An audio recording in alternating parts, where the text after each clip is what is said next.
ओम शांति। कभी कभी हमको लगता है कि कोई हमको बहुत दुख देता है, हमारे लिए कड़वी बात बोलता है, हमारे अपमान करने वाली बातें बोलता है। इस प्रकार का जब कोई हमको दुख दे, हमारे लिए कड़वी बात बोले या झूठी बात बोले, उस स्थिति में हमको क्या करना चाहिए? कैसे उस समय हम अपने आप को संभालें? कैसे हम अपने मन की शांति को बनाए रखें? तो क्या करना होता है? तो इसके लिए परमपिता परमात्मा एक बात बहुत सुंदर समझाते हैं कि बच्चे, जब कोई आपको कुछ देने के लिए आता है तो वो तो देने के लिए आएगा। देना मना हमारे हाथ में नहीं है कि कोई आपको कुछ देने आया है, परंतु उसको लेना ना लेना 100% आपके अपने हाथ में होता है।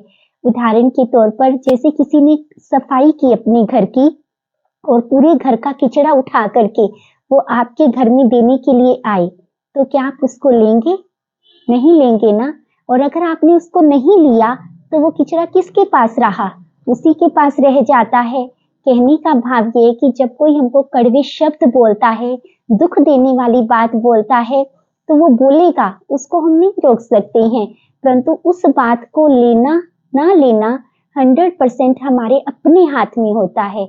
और कई बार तो ना सिर्फ हम उसको लेते हैं, बल्कि अपनी सोच से, अपने थॉट्स से उसको कई गुना बढ़ा देते हैं, फिर जिससे वो चीज हमको तकलीफ देती है। जैसे उदाहरण के तौर पर, मान लीजिए कि आपने अपने हाथ को ऐसे रखा है, ठीक है, और उसके ऊपर एक छोटा सा पानी का आधा भरा हुआ गिलास रखा जाता है। तो अगर आपको कुछ सेकंड्स के लिए होल्ड करना है, तो क्या वो चीज आपको तकलीफ देगी? बिल्कुल भी उसका कोई वेट नहीं है, तो आपको कोई वो चीज इतनी तकलीफ नहीं दे सकती है। मान लीजिए कि अब आपको वो 2-4 मिनट के लिए होल्ड करना है, तो थोड़ा सा आपके हाथ में तकलीफ फील होगी। और अगर वो 10 मिनट तक होल्ड करना है तो तकलीफ और अधिक बढ़ जाएगी। अगर कहा जाए कि ये 15-20 मिनट तक रखना है, तो शायद आप सहन नहीं कर पाएंगे और उस चीज को रखेंगे। कहने का भाव क्या होता है कि देखो जाए तो वो चीज जब आपके हाथ पर रखी गई थी, तो उसके वेट में कोई चेंज नहीं आया, आपकी पोजीशन में भी कोई चेंज नहीं आया, परंतु जितनी देर तक आप उस चीज को होल्ड करके रखते हैं, उतनी ही चीज फिर वो आपको तकलीफ देना आरंभ कर देती है। चीज में तो कोई बदलाव नहीं आया था, लेकिन आपकी तकलीफ में चेंज आने लगा, है ना। पहले कोई तकलीफ नहीं थी, परंतु धीरे धीरे वो तकलीफ बढ़ने लगी। इसी प्रकार जब कोई बात बोल करके जाता है, तो जितनी जल्दी हम उसको अपने मन से डिलीट कर देते हैं, जितनी जल्दी हम उसको छोड़ देंगे, उतना ही हम सुखी रहते हैं। परंतु जितनी देर तक हम उस चीज को पकड़ करके रखते हैं, फिर वो चीज हमको तकलीफ देना आरंभ कर देती है। ये तो 100% हमारे अपने हाथ में है ना, कि हम उसको कितनी देर तक होल्ड करके रखते हैं।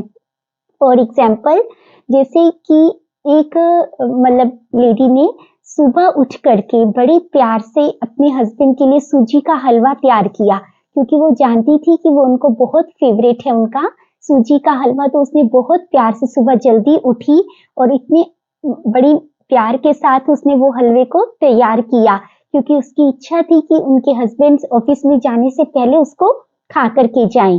तो चूंकि उसने बड़े प्यार से तैयार किया था, उसने अपने पति के सामने उसको सर्व किया बहुत प्यार से। परंतु उनके हस्बैंड ने खाया और कुछ नहीं रिस्पॉन्ड किया, पर वो बहन तो बहुत तारीफ की उम्मीद लगा करके बैठी थी कि वो बहुत महिमा करेंगे कि मैंने इतनी जल्दी सुबह उठा और उनके लिए बहुत सुंदर, बहुत अच्छे से हलवा तैयार किया है, बहुत स्वादिष्ट बना है, इस तरीके से। परंतु जब उन्होंने कुछ नहीं रिस्पॉन्ड किया, तो उन्होंने अपने आप से ही पूछा, क्योंकि उनसे रहा नहीं गया, तो उन्होंने पूछा, ये हलवा कैसा बना है? तो उनके पति ने बोला, हाँ ठीक है।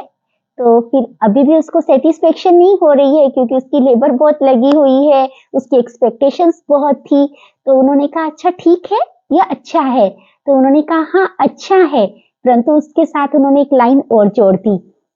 उन्होंने कहा, परंतु जो मेरी मदर बनाती है ना, अभी वो बात नहीं आई है, उनके हाथ की बात ही अलग है। उनको जो हलवा खा करके जो मजा ही आ जाता है, मतलब उन्होंने अपने सीधे भोलेपन में बुरी सच्चाई के साथ जो उनके दिल को लगा, उन्होंने बोल दिया। अब वो तो ये लाइन बोल करके ऑफिस चले गए। अब यहाँ क्या कमेंट्री स्टार्ट होती है? उन्होंने क्या बोली थी? सिर्फ एक लाइन कि हलवा अच्छा है, परंतु वैसा नहीं है जैसे उनकी मदर बनाती है। देखो ये तो हर एक की अपनी चॉइस है ना। परंतु अब वो सिस्टर को क्या लग रहा है, अगर मदर के ही हाथ का खाना था तो फिर मुझे क्यों लेकर के आए, मेरी तो कोई वैल्यू ही नहीं है। मैंने सुबह उठ करके इतने प्यार से इतनी मेहनत करके हलवा तैयार किया और इनको तो अपनी माँ के ही हाथ का हलवा अच्छा लगता है। इस तरीके से कितनी बड़ी कमेंट्री चलती है, शायद हम सब अच्छे से समझते हैं। एक लाइन के हमको नावल तैयार करना बहुत अच्छे से आता है ना। सुबह बात एक हुई थी, लेकिन अब उस चीज को घुमा फिरा करके उसके साथ अनेक बातें ऐड करके उस चीज को बढ़ाया किसने, हमने खुद ने। फिर हम क्या कहते हैं, हमको दुख तकलीफ कौन दे रहा है, दूसरे वाला दे रहा है। परंतु वास्तव में वो दुख तकलीफ किसने दी, हमने स्वयं को दी। इसकी जगह हम एक लाइन कहकर के इस बात को खत्म कर सकते थे। हाँ, ये तो हो सकता है ना, क्योंकि आज मैंने पहली बार बनाया, आपकी मदर को बहुत ज्यादा एक्सपीरियंस है और वो बहुत प्यार से बनाते हैं, तो मैं भी कोशिश करूंगी कि उनके जैसा मैं बनाऊं। इतने में बात खत्म हो सकती थी ना, लेकिन हम नहीं करते हैं। इवन क्या करेंगे, जब शाम को आएंगे तो वेट कर रहे होते हैं कि वो आएंगे और अपनी गलती को रियलाइज करेंगे। हालांकि उनको तो पता ही नहीं है कि हमने कोई गलती की है। हम पूरा दिन खाना भी नहीं खाएंगे और इतनी ढेर सारी बातें करेंगे, किसी की कॉल भी आएगी तो उसको भी सुनाएंगे, फिर वो आगे वाला भी आपकी बात को बढ़ावा देगा। हाँ, आजकल तो सभी ऐसा ही करते हैं, किसी को किसी की कोई वैल्यू ही नहीं है। हम सब तो सारा दिन लगे ही रहते हैं, परंतु हर एक हस्बैंड को अपनी मदर ही अच्छी लगती है। इस तरीके से जब शाम को एक अच्छा नावल तैयार कर चुके थे, फिर जब वो आते हैं तो आप क्या एक्सपेक्ट कर रहे हो, वो आकर के आपको सॉरी बोलेंगे, अपनी गलती को रियलाइज करेंगे। परंतु उनको तो कोई लग ही नहीं रहा है कि उन्होंने कोई गलती की है, तो इसलिए उनके तो कोई बिहेवियर में चेंज ही नहीं है। वो आते हैं आराम से, शाम को चाय पीते हैं। अब आपको और अधिक लग रहा है कि मैंने तो पूरा दिन खाना भी नहीं खाया है और इनको तो कोई फिक्र ही नहीं है, इन्होंने तो एक फोन भी नहीं किया, एक बार पूछा भी नहीं है। फिर एक और दूसरा नावल तैयार होता है। इससे क्या होता है, बात इतनी सी होती है लेकिन संबंधों में कितनी बड़ी दूरियां आ जाती हैं। बात छोटी सी होती है लेकिन उसको बढ़ा बढ़ा करके हम अपने को कितना अधिक तकलीफ देते हैं। इसीलिए परमपिता परमात्मा हमको एक बहुत सुंदर बात समझाते हैं कि बच्चे, जो चीज आपको अच्छी लगती है वो लो, और जो नहीं अच्छी लगती है वो लो ही मत, वो उनके पास ही रहने दो। और दूसरा, अगर आपको कोई चीज गलत दे रहा है और जबरदस्ती दे रहा है, तो उस गलत चीज को भी सही करके लो। अर्थात अगर कोई आपकी बुराई कर रहा है तो उसको अपने लिए अच्छाई के तौर पर लो, उसको अपने आगे बढ़ाने का साधन बनाओ, उसको अपने को इस योग्य बनाओ कि वो खुद कहे कि ये आपकी बुराई नहीं, ये तो आपकी अच्छाई है। जब हम इस तरीके से करेंगे तो हमारी शिकायत खत्म हो जाएगी। परंतु हम सिर्फ एक ही गलती करते हैं कि हम ये सोचते हैं कि दूसरा हमको तकलीफ दे रहा है, दूसरा हमको दर्द दे रहा है, तो वही हमारी तकलीफ और दर्द को दूर करेगा।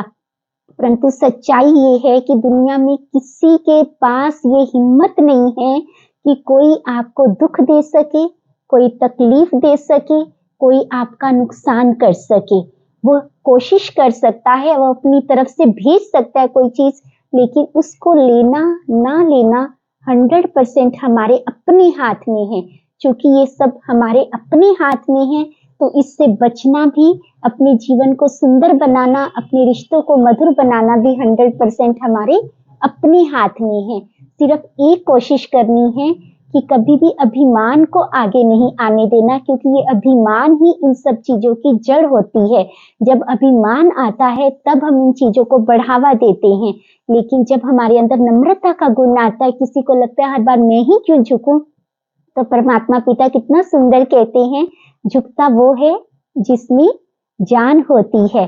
तो इसीलिए कभी भी ये नहीं सोचना, अगर हम झुक रहे हैं तो माना हमारे अंदर ताकत है, हिम्मत है, तभी तो झुक पा रहे हैं ना। अगर ताकत नहीं होगी तो झुक नहीं सकती। तो इसलिए झुकने को ताकत बनाना है, उसको अपनी कमजोरी नहीं समझना। आशा करते हैं कि आपको आज का क्लास अच्छा लगा होगा और कुछ हद तक आपको आपके प्रश्न का उत्तर भी मिला होगा। आप सदा ही स्वस्थ रहें, सुखी रहें, आपके संबंध बहुत अधिक मधुर हो, इसी शुभ भावना और कामना के साथ ओम शांति।